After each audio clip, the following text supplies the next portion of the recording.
जीत का अनुमान तो हो गया गुमान, सहयोगियों का किया तिरस्कार, नतीजों में मिली करारी हार। अब पिछड़ने का है रंज, सहयोगी कस रहे हैं जमकर तंज। आलोचक अब कर रहे हैं तीखा वार, अपनों का बदल गया है व्यवहार। उम्मीदों के दांव का पलट गया है पासा, अब इनके खेमे में पसरी है हताशा। दरअसल ये तुकबंदी सटीक बैठ रही है हरियाणा चुनाव में कांग्रेस को मिली हार और उससे उपजे साइड इफेक्ट्स पर। नमस्कार, मैं हूं ज्ञानेंद्र शुक्ल। आज हम चर्चा करेंगे हरियाणा चुनाव में कांग्रेस पार्टी की शिकस्त के बाद उसके सहयोगियों को भड़ास निकालने का मौका मिलने और उससे जुड़े तमाम पहलुओं की। दरअसल खेल हो या सियासत, किसी भी क्षेत्र में हार से कई साइड इफेक्ट्स जुड़े होते हैं। चुनावी हार तो कई बार सियासी सुनामी तक लेकर आ जाती है और कांग्रेस के हरियाणा के चुनाव में जो नतीजे आए उसने बताया कि यहां चुनाव की जो बाजी जीत रही थी कांग्रेस, वो जीतते जीतते हार गई। अब इससे मिले एक झटके से उबरने की कोशिश में थी, कवायद में थी कांग्रेस पार्टी की, तभी सहयोगी दलों ने अपनी भड़ास निकालनी भी शुरू कर दी। सहयोगी दलों के नेताओं के तंज भरे बयानों और उनके आक्रोश से भरे क्षुब्ध रवैये ने कांग्रेसी खेमे का सरदर्द और बढ़ा दिया है। नतीजों के बाद सबसे पहले प्रतिक्रिया देते हुए शिवसेना यूबीटी सांसद प्रियंका चतुर्वेदी ने अपना बयान जारी किया और उन्होंने कहा कि बीजेपी से सीधे चुनावी मुकाबला जब भी होता है तो कांग्रेस कमजोर पड़ जाती है। कांग्रेस को अपने अंदर मंथन की विचार करने की जरूरत है। इसके बाद उद्धव ठाकरे की पार्टी का मुखपत्र है सामना। उसने अपने संपादकीय में आम आदमी पार्टी सरीखे सहयोगियों को समायोजित न करने के लिए हरियाणा कांग्रेस के नेताओं की जमकर मजम्मत की आलोचना की। शिवसेना यूबीटी के वरिष्ठ नेता संजय राउत ने भी निशाना साधा।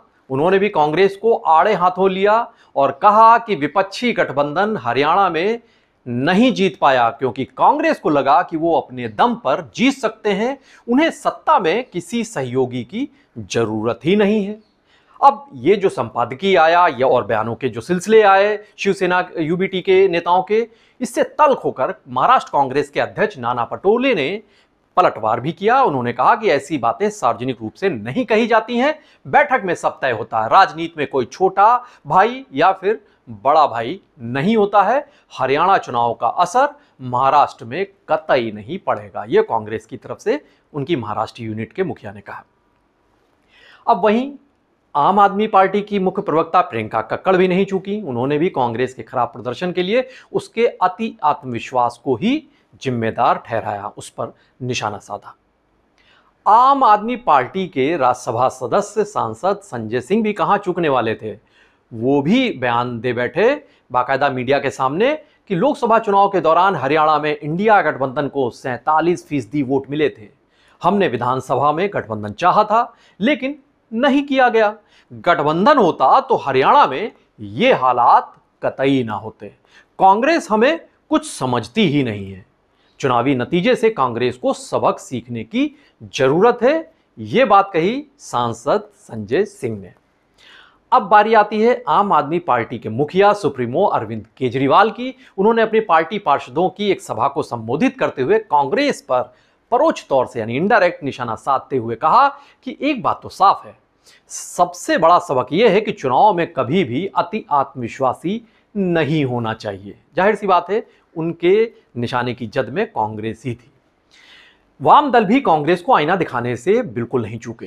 कांग्रेस पार्टी के मौजूदा दौर में करीबी दोस्तों में शुमार भारतीय कम्युनिस्ट पार्टी के महासचिव डी राजा ने भी अपने बयान दिए। वो भी मुखर हुए और हरियाणा चुनावी नतीजों के बहाने नसीहतों की उन्होंने भरमार कर दी, बौछार कर डाली। डी राजा ने कहा अपना बयान देते हुए कि हरियाणा नतीजों के बाद कांग्रेस को महाराष्ट्र और झारखंड में आगामी विधानसभा चुनाव में INDIA यानी इंडिया जो गठबंधन है, इंडी गठबंधन, उसके सहयोगियों को साथ लेकर चलना चाहिए। गठबंधन के दलों को एक दूसरे पर आपसी विश्वास के साथ काम करना चाहिए और ये काम करते हुए वो सीट बंटवारे में सामंजस्य बैठाना चाहिए। हरियाणा में ऐसा नहीं हुआ, यह भी उन्होंने शिकायती लहजे में यह बात भी डी राजा ने कही। और दो टूक ये भी बात कही कि सहयोगी दलों को साथ लेकर चलना कांग्रेस की जिम्मेदारी है, सीटों के बंटवारे में उसे उदारता दिखानी चाहिए, उदारमना होना चाहिए, बड़ा हृदय दिखाना चाहिए, ये डी राजा ने कहा। अब तृणमूल कांग्रेस टीएमसी वो भी नहीं चूकी और उसके सांसद साकेत गोखले ने कहा कि सीट बंटवारे को लेकर सहयोगी कांग्रेस के जो रवैया है उस पर उन्होंने निशाना लगाया और उन्होंने सोशल मीडिया पर लिखा कि ये जो रवैया है ये चुनावी नुकसान की ओर लेकर जाता है। अगर हमें लगता है कि हम जीत रहे हैं तो हम क्षेत्रीय पार्टी को समायोजित नहीं करते हैं। परोक्ष तौर से कांग्रेस पर तंज कसते हुए गोखले ने यह बात भी लिखी कि अहंकार और क्षेत्रीय दलों को नीची निगाह से देखना आपदा का कारण बनता है। तो जाहिर सी बात है कि तंज भरे जो बयान हैं, तंज से भरे जो तीर हैं शब्दों के, वो लगातार सहयोगी दलों की तरफ से जारी है। गौरतलब है कि दिल्ली में आम आदमी पार्टी ने जब आम चुनाव हुए, लोकसभा के चुनाव, तब 3 सीटें कांग्रेस के लिए छोड़ी थी, लेकिन इस गठबंधन को तब भी नाकामी मिली गठजोड़ के बावजूद, और सभी 7 सीटें बीजेपी ने फतेह कर ली थी दिल्ली में। अब दिल्ली में अगले साल फरवरी के करीब विधानसभा चुनाव होने वाले हैं। हरियाणा में कांग्रेस की करारी हार हुई और जम्मू कश्मीर में भी जो प्रदर्शन था वो उसके मन के मुताबिक नहीं हुआ, थोड़ा प्रदर्शन एक स्टैंडर्ड मार्क को नहीं छू सका। इसलिए अब दिल्ली के आगामी जो विधानसभा चुनाव हैं इसमें यह माना जा रहा है, सियासी विश्लेषक मानते हैं कि कांग्रेस की जो बार्गेनिंग कैपेसिटी है, यानी मोलतोल करने की जो गुंजाइश है, वो घट गई है।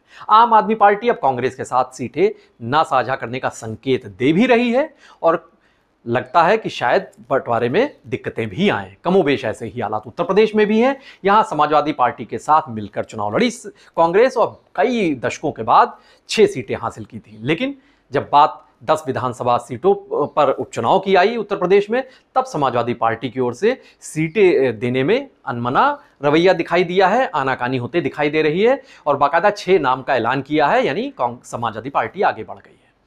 हरियाणा, जम्मू कश्मीर में जो और मध्य प्रदेश में सीट शेयरिंग ना किए जाने से समाजवादी पार्टी के लोग नाराज भी हैं कांग्रेस से।